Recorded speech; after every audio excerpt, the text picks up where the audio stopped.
أعوذ بالله من الشيطان الرجيم بسم الله الرحمن الرحيم إن أول بيت وضع للناس للذي ببكة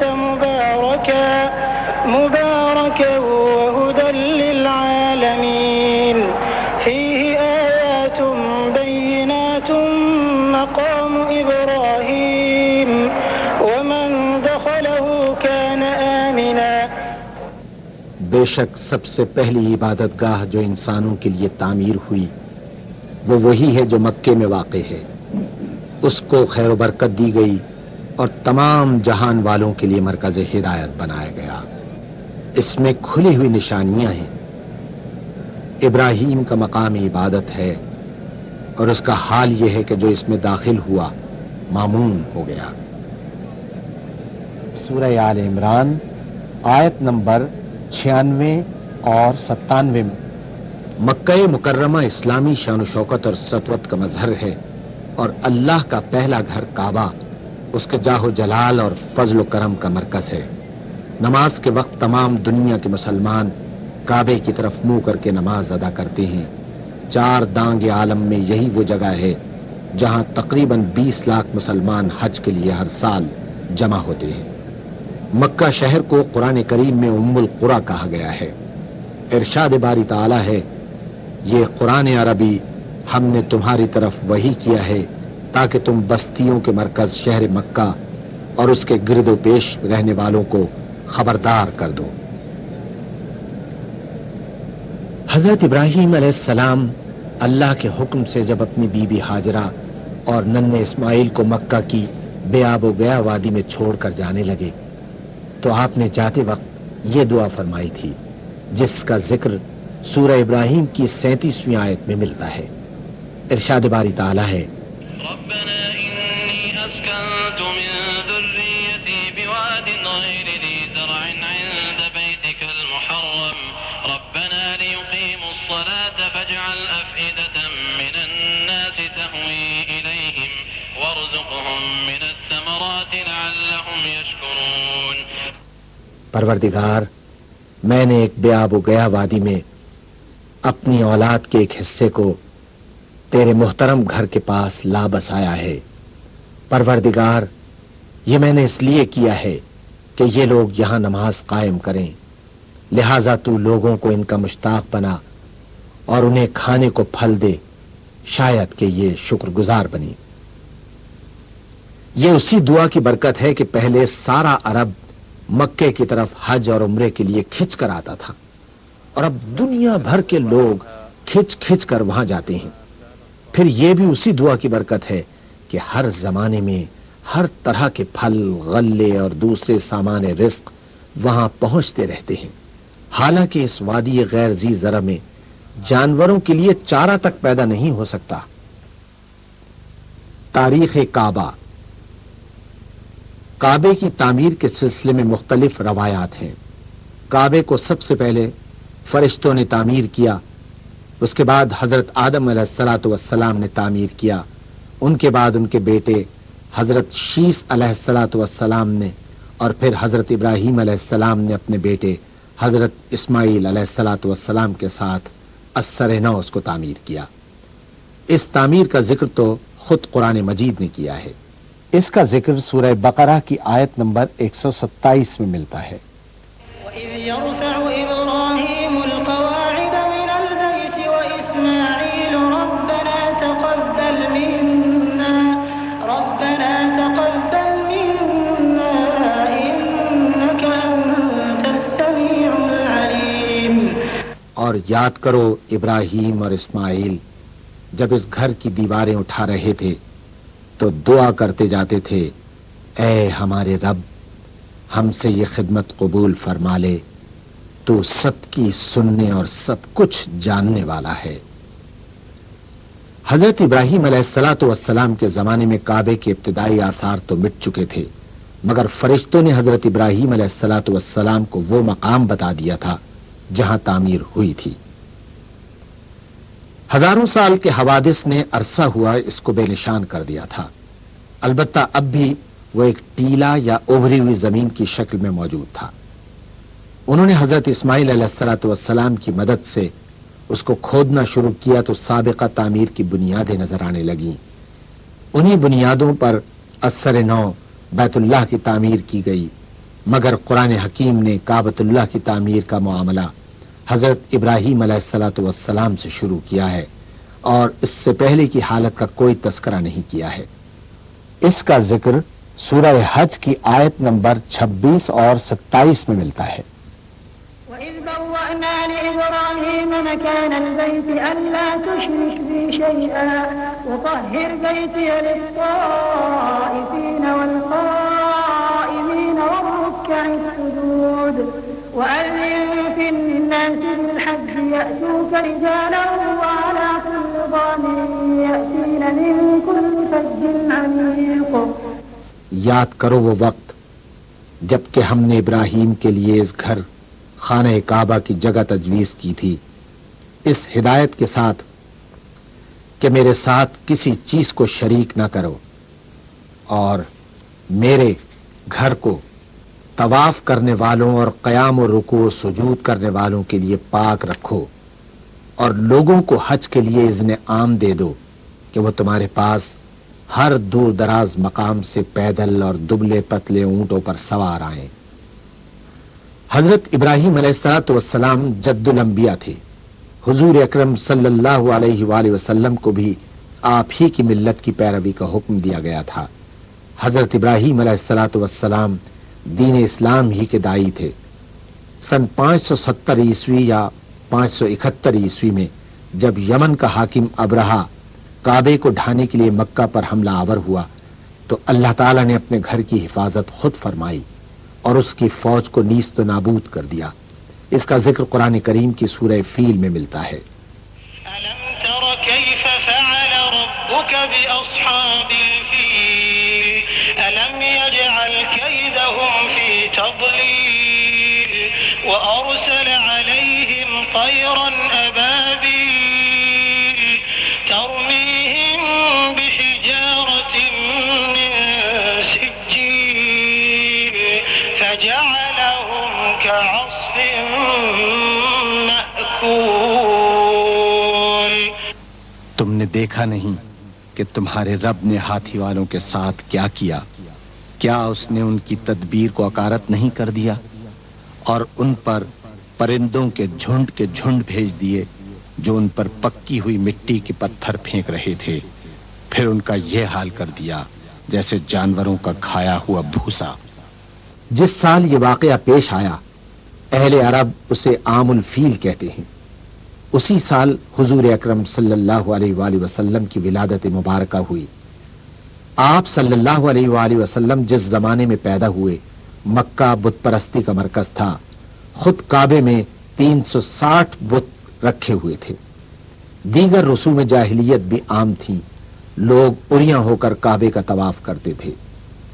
سن 2 ہجری میں تحویل قبلے کے ذریعے بیت المقدس کے بجائے کعبے کو قبلہ بنانے کا حکم آیا.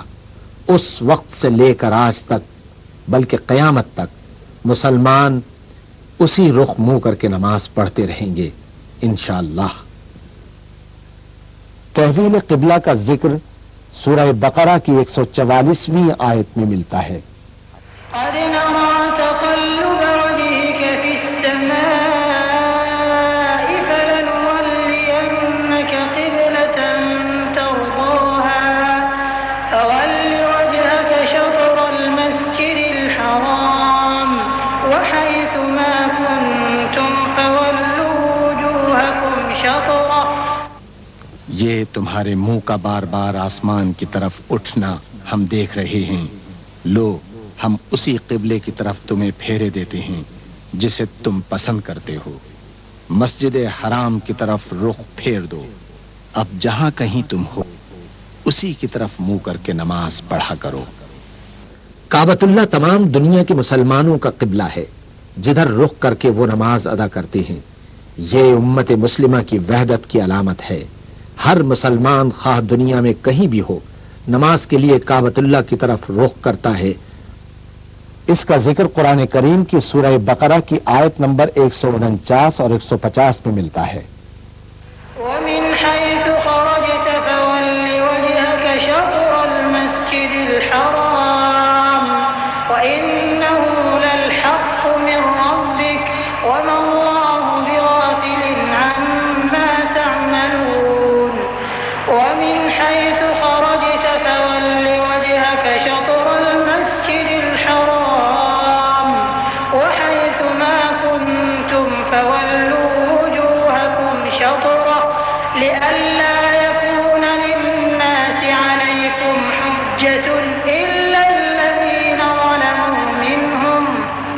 تمہارا گزر جس مقام سے بھی ہو وہیں سے اپنا رخ نماز کے وقت مسجد الحرام کی طرف پھیر دو، کیونکہ یہ تمہارے رب کا بالکل برحق فیصلہ ہے، اور اللہ تم لوگوں کے اعمال سے بے خبر نہیں ہے.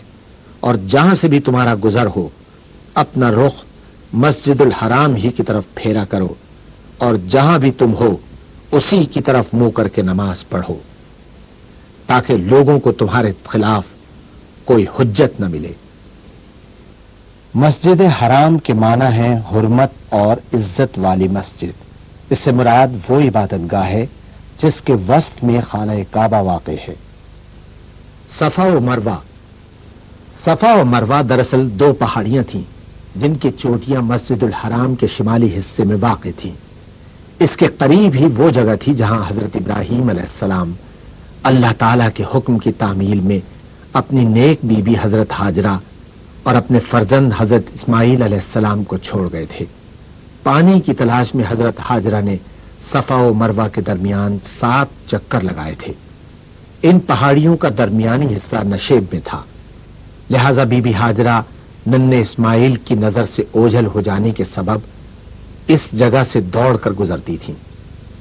بی بی ہاجرہ کی اس سعی کو اللہ تعالیٰ نے بے حد پسند اور مقبول فرما کر ننھے اسماعیل کی ایڑیوں کی رگڑ کی جگہ نہ رک سکنے والا پانی جاری فرما دیا، جس کو بی بی ہاجرہ نے مٹی اور پتھر سے گھیر کر زمزم یعنی ٹھہر جا کہا، جو زمین پر بہنے سے تو رک گیا مگر ایسے خشک ریگستان میں لامحدود مقدار میں جاری و ساری ہے، اور ہزاروں سال سے زمزم کا پانی اللہ تعالیٰ کے انعام و اکرام کا مظہر ہے. چنانچہ ہر حاجی اور عمرہ کرنے والے کو بی بی ہاجرہ کی پریشانی اور پانی کی صحیح کی اتباع میں صفا اور مروہ کے درمیان 7 چکر لازمی لگانے کا حکم ہے، اور یہ حج اور عمرے کے مناسک میں شامل ہے. قرآن کریم میں سورہ بقرہ کی 158ویں آیت میں ارشاد ہوتا ہے،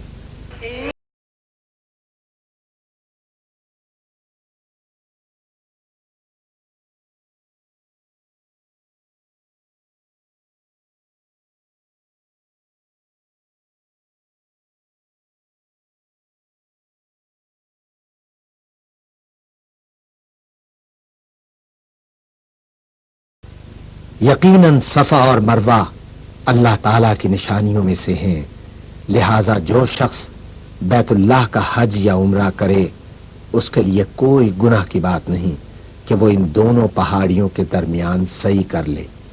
اور جو برضا و رغبت کوئی بھلائی کا کام کرے گا اللہ کو اس کا علم ہے اور وہ اس کی قدر کرنے والا ہے. سن 8 ہجری میں آپ صلی اللہ علیہ وآلہ وسلم نے اللہ کے حکم سے جنگ و جدال کے بغیر مکہ فتح کیا. اس سے اسلام میں ایک نئے دور کا آغاز ہوا. کفر و شرک کے تمام انبار جو کعبے کے گرد جمع ہو گئے تھے اب صاف کر دیے گئے. خود حضور اکرم صلی اللہ علیہ وآلہ وسلم اپنی چھڑی سے انہیں گراتے جاتے اور پڑھتے جاتے تھے، حق آ گیا اور باطل مٹ گیا، باطل تو مٹنے ہی والا ہے. سن 9 ہجری کے حج کے موقع پر مکہ مکرمہ پر رسول اللہ صلی اللہ علیہ وآلہ وسلم کا عملی تسلط پہلی دفعہ ہوا، جبکہ اس موقع پر آپ صلی اللہ علیہ وآلہ وسلم خود شریک نہیں تھے، بلکہ حضرت ابو بکر صدیق رضی اللہ تعالی عنہ نے امیر الحج کے فرائض انجام دیے اور نئے انتظامات کا اعلان کیا. حضرت علی کرم اللہ وجہہ نے سورہ توبہ کی آیات پڑھ کر اعلان کیا، اس سال کے بعد مشرکین کو بیت اللہ میں داخل ہونے کی اجازت نہیں کیونکہ وہ ناپاک یعنی نجس ہے. سن 10 ہجری میں حضرت صلی اللہ علیہ وآلہ وسلم نے خود حج کی قیادت فرمائی. یہی حجۃ الوداع تھا. اس موقع پر ایک بھی مشرک موجود نہ تھا. کعبہ بلا شرکت غیر مسلمانوں کا مقدس حرم بن گیا. حج کے اکثر مناسک میں بنیادی حیثیت کعبے ہی کو حاصل ہے. سورہ بقرہ میں ارشاد ہوتا ہے وَإِذْ جَعَلْنَا الْبَيْتَ مَثَابَةً لِلنَّاسِ وَأَمْنًا وَاتَّخِذُوا مِن مَّقَامِ إِبْرَاهِيمَ مُصَلًّى وَعَهِدْنَا إِلَىٰ إِبْرَاهِيمَ وَإِسْمَاعِيلَ أَن طَهِّرَا بَيْتِيَ لِلطَّائِفِينَ وَالْعَاكِفِينَ وَالرُّكَّعِ السُّجُودِ. اور یہ کہ ہم نے اس گھر کعبے کو لوگوں کے لیے مرکز اور امن کی جگہ قرار دیا تھا، اور لوگوں کو حکم دیا تھا کہ ابراہیم جہاں عبادت کے لیے کھڑا ہوتا ہے اس مقام کو مستقل جائے نماز بنا لو، یعنی حرم پاک کو. اور ابراہیم اور اسماعیل کو تاکید کی تھی کہ میرے اس گھر کو طواف اور اعتکاف اور رکوع اور سجدہ کرنے والوں کے لیے پاک رکھو. کعبۃ اللہ کا حج اسلام کے بنیادی ارکان میں سے ایک رکن ہے، اور زندگی میں ایک مرتبہ ہر آزاد، ذی ہوش، بالغ اور صاحب استطاعت مسلمان پر فرض ہے جو مکہ معظمہ تک سفر کرنے کی جسمانی اہلیت بھی رکھتا ہو. اس کا ذکر سورہ آل عمران میں آیت نمبر 97 میں ملتا ہے. وَلِلَّهِ عَلَى النَّاسِ حِجُّ الْبَيْتِ مَنِ اسْتَطَاعَ إِلَيْهِ سَبِيلًا وَمَن كَفَرَ فَإِنَّ اللَّهَ غَنِيٌّ عَنِ الْعَالَمِينَ.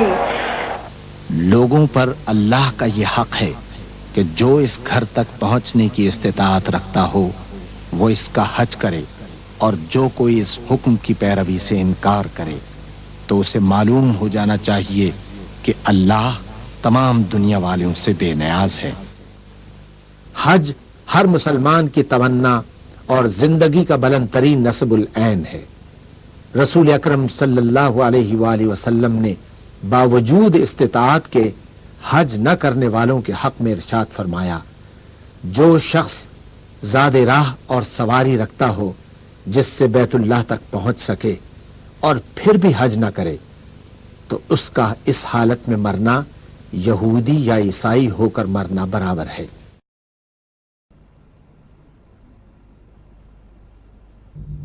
کس نے ذروں کو اٹھایا اور صحرا کر دیا، کس نے قطروں کو ملایا اور دریا کر دیا. خود جو نہ تھے راہ پر اوروں کے ہادی بن گئے. کیا نظر تھی جس نے مردوں کو مسیحا کر دیا. اللهم صل وسلم على سيدنا ومولانا محمد وعلى آله وأصحابه وسلم. کفر و الحاد کے گھٹا ٹوپ اندھیرے ہر طرف چھائے ہوئے تھے. کعبۃ اللہ بت پرستی کا سب سے بڑا مرکز تھا. حق پرستی کے چراغوں کی روشنی مدھم پڑ چکی تھی. شیطان کی سرداری میں وقت کے نمرود و شداد آئین رحمانی کو کھلم کھلا للکار رہے تھے. جبر و استبداد کی بے لگام قوتوں نے انسانوں کی آزادی سلب کر کے ان کی گردنوں میں دائمی غلامی کے طوق ڈال دیے تھے. اخلاقی اقدار دم توڑ چکی تھیں. شرف انسانی اپنی بیچارگی پر نوحہ کنا اور عظمت آدم اپنی تذلیل پر رنجیدہ و پشیماں. ہر طرف برائی کا شور اور کفر کا زور تھا. عالمی انسانی معاشرہ اپنے انجام سے بے خبر بے یقینی کے راستوں پر گامزن تھا. انسانیت کے لرزتے ہوئے ہاتھ بارگاہ عزتی میں اٹھے ہوئے تھے. پھر وہ لمحہ آیا جب دعائیں مستجاب ہوئیں. فاران کی چوٹیوں سے آفتاب رسالت پوری آب و تاب سے دنیا کے تاریک پردوں کو چاک کرتا ہوا طلوع ہوا. آفتاب رسالت کی مقدس کرنوں سے صحرائے عرب جگمگا اٹھا. انسانیت کے چہرے پر نکھار آ گیا.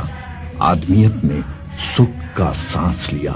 شہنشاہ کائنات، ترجمان توحید، نمائندہ خدا احمد مصطفیٰ بڑی شان الوہیت کا پیغام لے کر زمین پر جلوگر ہوئے۔ آپ کی تشریف لاتے ہی ایوان باطل میں زلزلہ آ گیا، آتش کدے ایران سرد پڑ گیا، قیصر و کسریٰ کے کنگرے سجدہ ریز ہو گئے۔ اس کا رد عمل یہ ہوا کہ کفر و ضلالت کی ساری قوتیں آپ کے خلاف متحد ہو گئیں، آپ کا سماجی بائیکاٹ کیا گیا، پیغام حق کے مشن سے دستبردار کرنے کے لیے ہر طرح کی ترتیبات دی گئیں، مگر اللہ کے حبیب صلی اللہ علیہ وسلم کسی چیز کو خاطر میں نہ لائے۔ قریش مکہ نے مکہ کی زمین آپ پر تنگ کر دی، تب اللہ نے اپنے محبوب صلی اللہ علیہ وسلم کو مکہ سے ہجرت کا حکم دیا۔ راہ خدا میں حکم خدا سے اپنی جائے پیدائش مکہ پر الوداعی نظر ڈالتے ہوئے آپ نے فرمایا، مکہ تو مجھے تمام دنیا سے زیادہ عزیز ہے، لیکن تیرے فرزند مجھے یہاں رہنے نہیں دیتے۔ مدینہ المنورہ کس طرح وجود میں آیا؟ اس کے متعلق تاریخ بتاتی ہے کہ حضرت نوح علیہ السلام کی کشتی سے بچ نکلنے والے کل 81 نفوس تھے، جنہوں نے بابل کے گرد پڑاؤ ڈالا۔ وقت کے ساتھ جب ان کی نسل بڑھی تو سام بن نوح کی اولاد نے مدینہ میں سکونت اختیار کر لی۔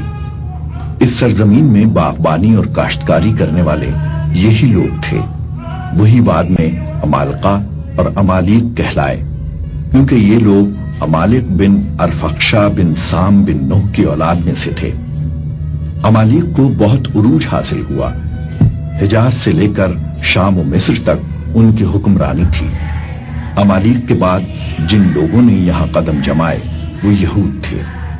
یہود یہاں کیسے آئے، اس کے متعلق تاریخ انکشاف کرتی ہے کہ حضرت موسیٰ علیہ السلام جب مناسک حج کے لیے مکہ معظمہ تشریف لائے تو بنی اسرائیل کی مختلف جماعتیں ان کے ہمراہ تھیں۔ واپسی پر ان کا گزر اس مقام سے ہوا جہاں آج کا مدینہ آباد ہے۔ بنی اسرائیل یہ دیکھ کر حیران رہ گئے کہ اس خطۂ ارض میں اور تورات میں بیان کی گئی اس شہر کی نشانیوں میں جسے ذات النخل کہا گیا تھا اور جہاں سے آخری نبی کا ظہور ہونا تھا بڑی مشابہت تھی۔ اس قافلے کے کچھ لوگ یہیں آباد ہو گئے۔ طلوع اسلام سے 9 صدیاں پہلے یمن میں سیلاب کو، جسے سیل امن اور سیل فنا کے نام سے یاد کیا جاتا ہے، بڑی تباہی مچائی۔ بہت سے قدیم قبائل مجبوراً یہاں سے ہجرت کر کے جزیرت العرب آ گئے۔ ان میں قبیلہ عزو کی 2 شاخیں اوس اور خزرج بھی یہاں سکونت پذیر ہوئے۔ یہ وہی اوس و خزرج تھے جنہوں نے اسلام کی دعوت اولین قبول کی اور مہاجرین اسلام کے لیے اپنے گھروں کے دروازے کھول دیے۔ مہاجرین اسلام کو پناہ دینے والے یہی میزبان بعد میں تاریخ میں انصار کے نام سے مشہور ہوئے۔ وہ خدا اور رسول اللہ صلی اللہ علیہ وسلم کے دائمی رحمت کے مستحق ٹھہرے اور حیات جاوداں پائی۔ مدینہ ملت اسلام کا دل ہے، علوم کائنات کے معلم اعظم کی آخری آرام گاہ ہے۔ یہاں پر باران رحمت لمحہ بلمحہ اپنے پورے شباب پر ہے۔ روضہ اقدس پر سائے کیے ہوئے گنبد خضرا کا نظارہ عالم اسلام کی آنکھوں کا نور اور دل کا سرور ہے۔ مدینہ منورہ میں رحمت للعالمین کے جسد اقدس کا وہ دفینہ ہے جس کی محبت نجات کا سفینہ اور ایمان کا قرینہ ہے۔ یہ شہر ٹوٹے ہوئے دلوں کا سہارا اور گناہگاروں کے لیے رحمت کا اشارہ ہے۔ کتنے بانصیب ہیں وہ قلوب جنہیں محبت مدینہ نے دھڑکنا سکھایا، کتنی بامراد ہیں وہ بے قرار آنکھیں جو دیدار مدینہ کے انتظار میں اشک بار ہیں۔ عنایات کی خاص بارش ہے ان لوگوں پر جو دیار حبیب میں آباد ہیں۔ ان قدسی فضاؤں میں بسنے والے خوش نصیب زندہ رہنے کی تمنا کے ساتھ ساتھ شفیع المذنبین کے شہر میں مرنے کی بھی آرزو کرتے ہیں۔ مدینہ منورہ تقریباً چاروں اطراف سے پہاڑوں میں گھرا ہوا ہے۔ اس کے شمال مغرب میں جبل صلا، جنوب میں وادی عقیق اور جبل ایر، شمال میں جبل احد، مشرق میں حرۂ شرقیہ اور مغرب میں حرۂ غربیہ واقع ہے۔ وادی بدحان اور وادی رنونا شہر سے گزرتی ہے۔ شہر نبی جدہ سے 450 کلومیٹر، مکہ سے 497 کلومیٹر، ینبع شہر سے جو بحر احمر کے ساحل پر ہے 250 کلومیٹر کے فاصلے پر واقع ہے۔ ترکوں کے دور میں شہر ایک دیوار میں محصور تھا جسے دیوار مدینہ کہا جاتا تھا۔ مختلف ناموں سے اس دیوار میں کئی دروازے تھے۔ ریلوے لائن کے ذریعے شہر دمشق اور استنبول سے ملا ہوا تھا۔ یہ شہر سطح سمندر سے 600 کلومیٹر بلند ہے۔ گرمی میں یہاں درجہ حرارت 48 ڈگری سینٹی گریڈ تک پہنچ جاتا ہے۔ عہد حاضر میں زندگی کی تمام بنیادی ضروریات یہاں مہیا ہیں۔ اس مقدس فضا میں رہنے والے لوگوں کے چہرے مطمئن اور پر نور ہیں۔ رنگ و نور میں دھلا ہوا یہ شہر نور ربانی کا مظہر ہے۔ شہر کی تعمیر کا زمانہ 1600 قبل مسیح سے 2200 قبل مسیح ہے۔ لفظ مدینہ دین سے ماخوذ ہے جس کے معنی اطاعت کے ہیں۔ کیونکہ اس شہر میں خدا اور رسول کی اطاعت ہوتی ہے اس لیے اسے مدینہ کہتے ہیں۔ بس دین مدینہ کے 2 حرفوں میں نہا ہے، ادھر میم کا اضافہ ادھر ہائے مدینہ۔ اس پاک و طاہر شہر کے کئی نام ہیں، مثلاً تابا، طیبہ، طائبہ، ایمان، حرم، حرم رسول اللہ، خیرہ، دار الایمان، دار السلام، دار الحجرہ، قبطۃ الاسلام، آسمہ، معصومہ، ارض اللہ، سید البلدان، ذات النخل، المومنہ، دار الابرار، قلب الایمان، ذات الحرارہ، المبارکہ، شافیہ۔ کسی چیز کے بہت سے نام ہوں تو اس سے اس چیز کی عظمت اور بزرگی ظاہر ہوتی ہے۔ المدینہ، طابہ، المسکینہ اور طیبہ کا ذکر تورات میں بھی موجود ہے۔ البتہ مدینہ منورہ محبوب ترین نام ہے۔ قدیم ناموں سے ایک نام یثرب بھی ہے جو مصری لفظ تھربیس کی تعریب ہے۔ یثرب کے معنی غم اور علامت کے ہیں۔ حضرت صلی اللہ علیہ وسلم نے اس نام کو ناپسند فرمایا ہے۔ جمع الفوائد میں ہے کہ جس نے مدینہ کو یثرب کہا اسے اپنے رب سے توبہ کرنی چاہیے۔ ہجرت کے لیے سرزمین مدینہ منورہ کا انتخاب ہو چکا تھا اور آپ یہ دعا فرمایا کرتے تھے کہ الہی وہاں ہجرت کی توفیق عطا فرما جسے تو پسند کرتا ہو۔ جب یہ مسحور کن خبر اہل مدینہ پہنچی کہ سرکار دو جہاں مدینہ کو منورہ بنانے تشریف لا رہے ہیں تو عاشقان رسول صلی اللہ علیہ وسلم کے لیے یہ دن کسی عید سے کم نہ تھا۔ ان کی آنکھوں کی روشنی دوبالا ہو گئی، چہرے نور ایمان سے دمک اٹھے، دل کی دھڑکنوں نے وقت کی رفتار کو بہت پیچھے چھوڑ دیا، مسرت و انبساط کی نہریں ہر چہرے پر عیاں تھیں۔ معصوم زبانوں پر محبت رسول اللہ سے لبریز یہی نغمہ جاں فضا تھا۔ مضطرب دل اور بےتاب نگاہیں مکہ کی طرف سے آنے والے تمام راستوں پر بچھی ہوئی تھیں۔ صبح سے اٹھی ہوئی یہ مشتاق نظریں نہ جانے کتنی مایوس شاموں کی نظر ہو گئیں۔ دھوپ کی حدت بڑھتی تو اہل مدینہ واپس گھروں کو لوٹ آتے، مگر ان کے دل اپنے حبیب صلی اللہ علیہ وسلم کی راہ میں گم رہتے۔ کئی دنوں تک قسمت ان پر مہربان نہ ہوئی۔ ضبط کے بندھن ٹوٹا ہی چاہتے تھے کہ اچانک ایک یہودی نے اس قدسی صفت قافلے کو پہچان لیا۔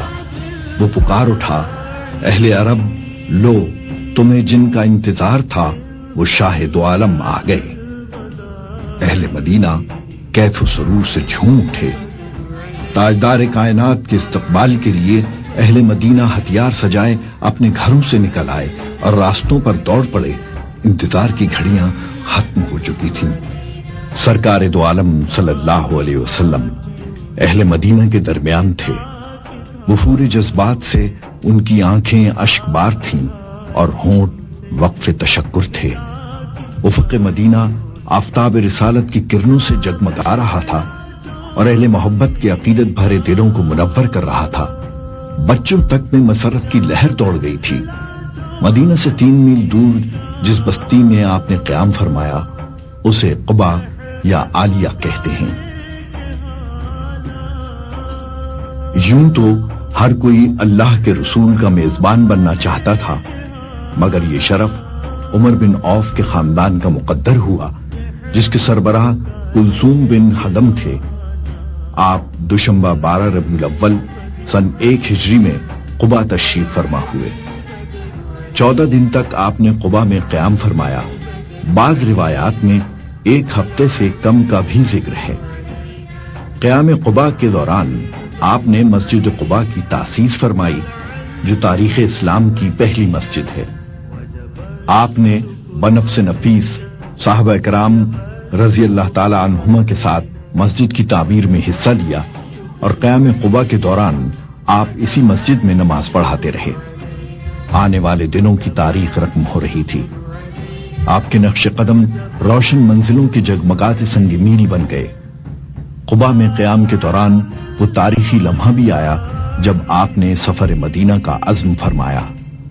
یہ جمعۃ المبارک تھا۔ الفار کے قبائل پیش قدمی کے لیے حاضر تھے۔ شمع رسالت کے پروانے نعرہ تکبیر لگاتے ہوئے آپ کے ہمراہ تھے۔ قبا سے مدینہ تک راستے کی دونوں جانب مشتاقان دید آپ کی ایک جھلک دیکھنے کے لیے بےتاب تھے۔ راستے میں ہر شخص اور ہر قبیلہ اپنی عقیدت، ثروت، خدمت اور محبت کا اظہار کرتا۔ آپ ہر شخص کو دعا دیتے ہوئے آگے بڑھ رہے تھے۔ چلتے چلتے وادی کے وطن میں مقیم دار بنی سالم کا محلہ آیا، جہاں قبیلہ بنی سالم بھی مقیم تھا۔ جمعے کا وقت ہو چکا تھا۔ تاریخ اسلام میں جمعے کی پہلی نماز اسی جگہ پر ادا کی، اور وہاں مسجد اب بھی اسی دور کی یاد دلاتی ہے۔ مسجد جمعہ اسی تاریخی مقام کی یادگار ہے۔ آپ نے اس مقام پر بلیغ خطبہ دیا اور اہل ایمان کے دلوں کو منور کر دیا۔ اس پرشکوہ اجتماع کے بعد سوئے بطحا سفر جاری ہوا۔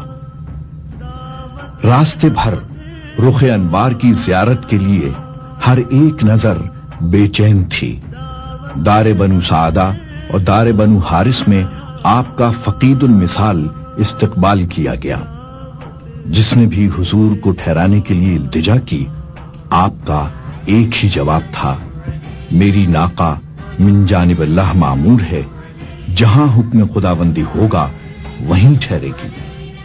ایمانی قوت سے لبریز کارواں چلتے چلتے مدینہ پہنچا تو بنی نجار کی معصوم بچیاں دف بجا کر ان استقبالیہ اشعار کے ساتھ شکر خداوندی بجا لائیں۔ حضرت انس رضی اللہ تعالی عنہ فرماتے ہیں، میں نے ہرگز نہیں دیکھا کوئی دن خوب تر اور روشن تر اس دن سے جس میں تشریف لائے نبی کریم صلی اللہ علیہ وآلہ وسلم ہمارے ہاں۔ جس دن آپ تشریف لائے مدینہ منورہ میں تو آپ کے جمال جہاں آرا سے ہر ایک چیز روشن ہو گئی۔ ہر قبیلے کی دلی تمنا تھی کہ آقائے نامدار اسے شرف میزبانی بخشیں۔ آخر کار تجسس کا سفر ختم ہوا۔ ناقہ رسول مسجد کے موجود دروازے کی جگہ، کچھ روایتوں میں ہے کہ منبر مسجد کی جگہ بیٹھ گیا اور گردن زمین پر رکھ دی۔ ناقہ پھر اٹھا اور دوبارہ آ کے اسی جگہ بیٹھ گیا۔ آپ نے ارشاد فرمایا، یہاں سے نزدیک ترین گھر کس کا ہے؟ ابو ایوب انصاری نے کہا، میرا۔ چنانچہ حضرت ابو ایوب انصاری آپ کا ساز و سامان اٹھا کر گھر لے گئے۔ مدینہ منورہ میں حضرت ایوب انصاری رضی اللہ تعالی عنہ کے گھر میں، جہاں آپ صلی اللہ علیہ وآلہ وسلم نے پہلا قیام فرمایا، اس سے عقیدت رسول اللہ صلی اللہ علیہ وسلم کی ایک ایمان افروز داستان پرتاثیر وابستہ ہے۔ کہتے ہیں یمن کا حکمراں شاہ طبع اسد بن کرب قبل از اسلام ممالک شرقیہ کو فتح کرنے نکلا تو اس کا گزر مدینہ طیبہ سے ہوا۔ اس نے اپنے بیٹے کو یہاں خلیفہ مقرر کیا اور خود مہم جوئی کے لیے روانہ ہو گیا۔ اس کے جانے کے بعد اہل مدینہ نے اس کے بیٹے کو قتل کر دیا۔ اسے خبر ہوئی تو انتقام لینے کے لیے مدینہ واپس آیا اور قتل عام شروع کر دیا۔ یہودی علماء جو اس کے ساتھ تھے انہوں نے اسے سمجھایا کہ وہ اس شہر کو تباہ کرنے کا ارادہ ترک کرتے کیونکہ یہ شہر حفاظت الہی میں ہے۔ انہوں نے کہا ہم نے اس شہر کے اوصاف حمیدہ تورات میں پڑھے ہیں اور یہ نبی آخر الزماں کا دار الہجرت ہے۔ شاہ طبع کے دل پر گہرا اثر ہوا، ایمان لایا اور نبی اکرم کے ظہور سے 7 صدیاں قبل آپ کی رسالت کی گواہی دی۔ میں گواہی دیتا ہوں بے شک احمد اللہ کے رسول برحق ہیں۔ اگر میری عمر نے وفا کی اور ان کی آمد تک زندہ رہا تو میں ضرور ان کا معین و مددگار بنوں گا۔ آپ کے لیے اپنی محبت و عقیدت کا اظہار ایک عالیشان 2 منزلہ گھر کی صورت میں کیا۔ اس نے ایک خط علماء مدینہ کے سپرد کیا اور وصیت کی کہ یہ گھر اس نے آخر الزماں نبی کی میزبانی کے لیے تعمیر کروایا ہے۔ وہ جب بھی دار الہجرت آئیں تو اسی گھر میں ٹھہریں گے۔ اس نے کہا اگر میں زندہ نہ رہا تو یہ خط آخری نبی کی بارگاہ میں میری طرف سے پیش کر دیا جائے۔ علماء یہود میں سے ایک کو اس گھر کا متولی بنا کر چابی اس کے سپرد کر دی گئی۔ زمانہ گزر گیا۔ حضرت ایوب انصاری رضی اللہ تعالیٰ عنہ اسی خوش نصیب عالم کی نسل میں سے تھے اور حضور کے زمانے میں شاہ طبع کے تعمیر کردہ گھر میں مقیم تھے۔ حضرت صلی اللہ علیہ وسلم نے اپنے قیام کے لیے اسی گھر کو پسند فرمایا۔ حضرت ایوب انصاری رضی اللہ تعالیٰ عنہ نے شاہ طبع کا خط جو نسل در نسل ان کے پاس محفوظ تھا سرکار رسالت کی خدمت میں پیش کیا۔ حضرت ایوب انصاری رضی اللہ تعالیٰ عنہ نے زندگی بھر عشق رسول کی وہ لازوال داستان رقم کی جو عاشقان رسول کے دلوں کو ہمیشہ گرماتی رہے گی۔ ترک سلاطین کی تعمیرات میں ان کا جذبہ ایمانی پوری آب و تاب سے جھلک رہا ہے۔ 980 ہجری میں سلطان سلیم ثانی نے مسجد کی تعمیر کی۔ حجرہ انور کا گنبد نہایت خوبصورت بنوایا، اسے منقش رنگین پتھروں سے مزین کیا اور آب زر سے گلکاری کروائی۔ مسجد نبوی کے حوالے سے سلطان محمود خان اور سلطان عبد المجید کا دور اہم ترین اور یادگار ہے۔ ان تعمیرات کا دور 1233 ہجری سے 1277 تک محیط ہے۔ 1233 ہجری میں سلطان محمود نے روضہ اقدس کے گنبد کو از سر نو تعمیر کروایا۔ 1255 ہجری میں اس نے گنبد پر سبز رنگ کروایا جس کی وجہ سے اس خوبصورت گنبد کا نام ہی گنبد خضرا پڑ گیا جو اہل ایمان کے لیے فردوس نظر ہے۔ المحرک حکومت نے مسجد نبوی کی تعمیر نو کے فیصلے سے عالم اسلام کو آگاہ کیا اور ساتھ ہی یہ اعلان بھی کیا کہ مسلمان اہل ہنر جہاں کہیں بھی ہیں وہ ترکیہ پہنچیں۔ اہل ہنر کی سہولت کے لیے سلطنت عثمانیہ کے سفارت خانوں کو خصوصی احکامات جاری کر دیے۔ اہل فن کو ہر قسم کی سہولتیں بہم پہنچانے کی ہدایت دی گئیں۔ عقیدت مند ترکوں نے اہل ہنر کے لیے قسطنطنیہ میں خصوصی بستیاں بسائیں۔ جب کئی برس کے بعد ماہرین کی مطلوبہ تعداد دنیا کے کونے کونے سے قسطنطنیہ پہنچ گئی تو سلطان بستی میں تشریف لائے اور کہا کہ ہر اہل فن اپنے ایک بیٹے یا کسی لائق شاگرد کو اپنا فن پوری توجہ سے سکھائے۔ حکومت ایسے بچوں کو حافظ قرآن بنانے کے ساتھ ساتھ شاہ سواری کا فن بھی سکھائے گی۔ اس منصوبے کے لیے 25 برس کا عرصہ دیا گیا۔ تربیت پانے والے معصوم بچوں کے ذہن میں یہ بات پہلے ہی ڈال دی گئی کہ بڑے ہو کر انہیں اپنے پیارے رسول صلی اللہ علیہ وآلہ وسلم کی مسجد کو تعمیر کرنا ہے۔ جب یہی بچے اپنے فن میں معجزے تخلیق کرنے کے قابل ہو گئے تو اہل ہنر کا یہ کارواں سوئے مدینہ روانہ ہوا۔ حرم سے چند میل دور ان کی رہائش کے لیے بستی بسائی گئی۔ یہ بستی بیر عثمان کے پاس تھی، جو موجودہ کنگ فہد اسپتال سے کچھ فاصلے پر ہے۔ ترک عہد کی یادگار مسجد کی تعمیر سلطان عبد المجید خان کے دور میں ہوئی۔ نئی بنیادوں پر مسجد نبوی کی تعمیر کا آغاز 1233 ہجری میں ہوا اور تکمیل 1277 ہجری میں ہوئی۔ مسجد کی تعمیر انتہائی پاکیزہ ماحول میں شروع ہوئی۔ ماہرین اور مزدور باوضو ہو کر تلاوت کلام پاک کرتے ہوئے برسوں اپنے کاموں میں مشغول رہے۔ فن تعمیر میں ید طولہ رکھنے والے ماہرین نے اپنے فن کی بلندیوں کو چھو لیا۔ زہد و تقویٰ کے پر تاثیر اور نورانی ماحول سے تعمیر کو انمول بنا دیا۔ یہ تعمیر آج بھی اہل ایمان کے دلوں کو ایسا سکون عطا کرتی ہے کہ الفاظ جس کا احاطہ نہیں کر سکتے۔ مسجد سرخ پتھروں سے بنائی گئی تھی۔ مسجد کی منقش چھت کو سہارا دیے ہوئے سرخ ستون کاندھے سے کاندھا ملائے ہوئے اس طرح کھڑے ہیں جس طرح سرخ جوڑوں میں ملبوس طلسماتی دور کی کوئی مخلوق جشن حیرت منا رہی ہو۔ سال ہا سال سے یہ مبہوت ستون اپنی پائیداری کا اعلان کر رہے ہیں۔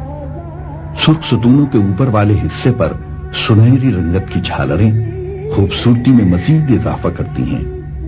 ان سنہری تشتریوں سے بل کھاتی ہوئی محرابیں بلند ہو کر اور پھر آہستہ آہستہ جھک کر بھی دوسری جانب سے آنے والی مشتاق محرابوں سے مل کر محراب کی تکمیل کرتی ہیں۔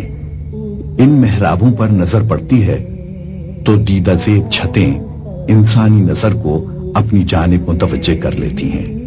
چھتوں اور دیواروں پر نقاشی کے وہ محیر العقول نقش ثبت ہیں جن کو دیکھ کر عقل انسانی دنگ رہ جاتی ہے۔ سبز اور سرخ پس منظر میں سنہری حروف کی خطاطی اپنی مثال آپ ہے۔ لفظوں کے آئینوں کے پیچھے خطاطوں اور قلمکاروں کا احساس گہرائی ہنوز جھلملا رہا ہے، جو دیکھنے والوں کو ماضی کے خوبصورت عہد فنون میں لا کھڑا کرتا ہے۔ اہل ہنر نے اپنے فن پاروں میں خون جگر سمو کر مسجد کی صورت میں ایسا نادر شاہکار تخلیق کیا ہے جو رہتی دنیا